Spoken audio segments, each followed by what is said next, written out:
और अब खबरों में आगे बढ़ते हैं। केदार घाटी में साल 2013 के बाद से सबसे बड़ा रेस्क्यू ऑपरेशन चल रहा है। एसडीआरएफ और एनडीआरएफ के जवान लगातार लोगों को मुस्तैदी से बचाने में जुटे हैं। इसके अलावा सेना के MI-17 और शिनूक हेलीकॉप्टर से भी लोगों को रेस्क्यू किया जा रहा है। आपको पूरी रिपोर्ट दिखाते हैं।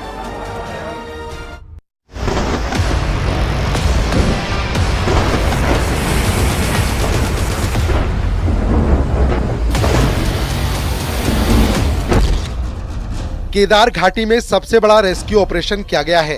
केदारनाथ में बादल फटने के बाद हालात बेहद खराब थे। जगह जगह रास्तों पर मलबा और चट्टानें आ गई थी। हजारों लोग रास्ते में फंसे हुए थे, जिसके बाद शुरू किया गया बड़ा रेस्क्यू ऑपरेशन। सेना के चिनूक और MI-17 हेलीकॉप्टर को रेस्क्यू में लगाया गया। केदारनाथ में रविवार को 1300 लोगों का रेस्क्यू किया गया। हेलीकॉप्टर से 670 और पैदल रास्तों से 660 लोगों को सुरक्षित निकाला गया।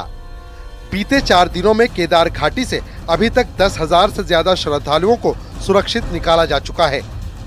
उधर देहरादून कंट्रोल रूम से भी रेस्क्यू ऑपरेशन पर बारीकी से नजर रखी जा रही है।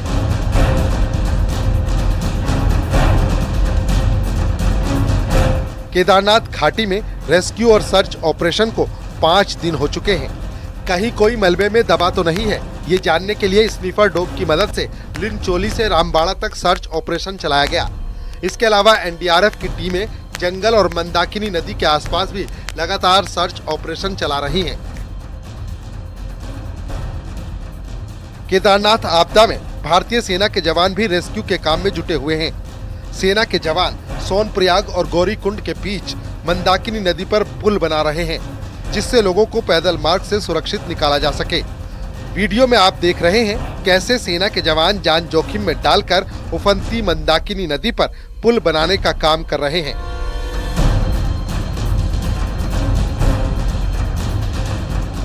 वहीं गौरीकुंड में भारी तबाही हुई है और अब प्रशासन के सामने कई चुनौतियां हैं, जिसमें सबसे बड़ी चुनौती पैदल रास्तों को ठीक करके यात्रा सुचारू करने की है। गौरीकुंड हम पहुंच चुके हैं। न्यूज 18 की टीम यहां पहुंच चुकी है। अब यहां पे आप देख सकते हैं मंदाकिनी नदी है, काफी वेग में है, क्योंकि यहां पे जो आपदा आई है बुधवार की रात को, उससे यहां पे काफी नुकसान देखने। सोनप्रयाग से गौरीकुंड का जो रास्ता है वो करीब 3 से 4 जगह टूट चुका है और सबसे ज्यादा जो दिक्कतें हैं रेस्क्यू की थी, लेकिन गौरीकुंड में जितने भी लोग फंसे थे इनको यहाँ से रेस्क्यू के करके सोनप्रयाग निकाला जा चुका है। लेकिन अब प्रशासन की सबसे बड़ी जो दिक्कत है वो इन रास्तों को ठीक करने के लिए है और जल्द से जल्द इन रास्तों को दुरुस्त करने के लिए है।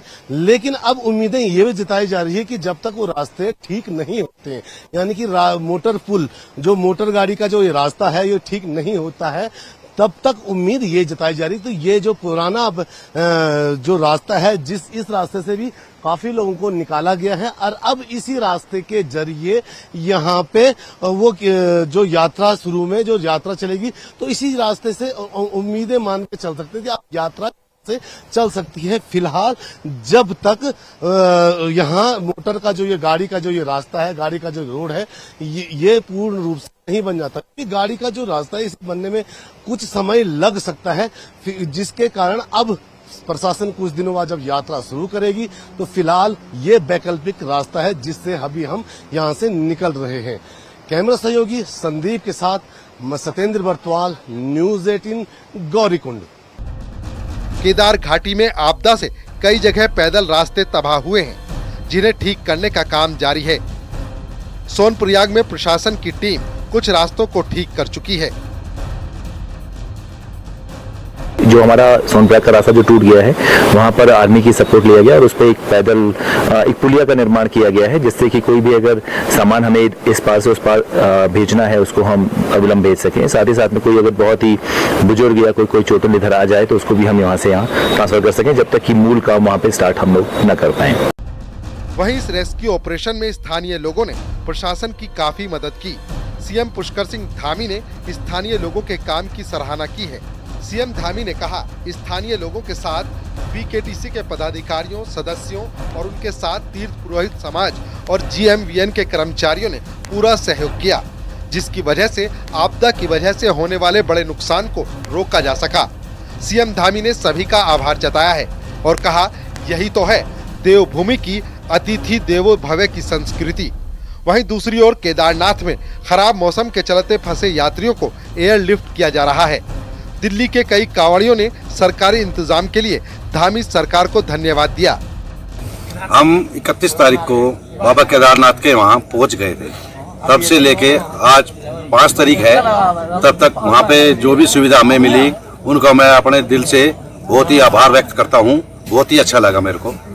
हम गंगोत्री से केदारनाथ पैदल यात्रा करके केदारनाथ पहुँचे थे। 1 तारीख को वहाँ पर रास्ते में जो भी वो हुआ आपदा आई, लैंडस्लाइड आई, उसके कारण हम नीचे नहीं जा सके। और 4-5 दिन हमने सरकार की व्यवस्था जो थी उसमें हमने अपना बोले हैं। जो हम आए हैं धीरे धीरे करके सब आने लग रहे हैं। पहले भी आ चुके हैं नीचे, जो खतरा था ऊपर। और बहुत ही अच्छा लगा इंतजाम सरकार के द्वारा। केदारनाथ आपदा के बाद ये बड़ा रेस्क्यू ऑपरेशन है। केदारनाथ में फंसे लोगों को युद्ध स्तर पर सुरक्षित निकाला जा रहा है। Bureau report, news 18।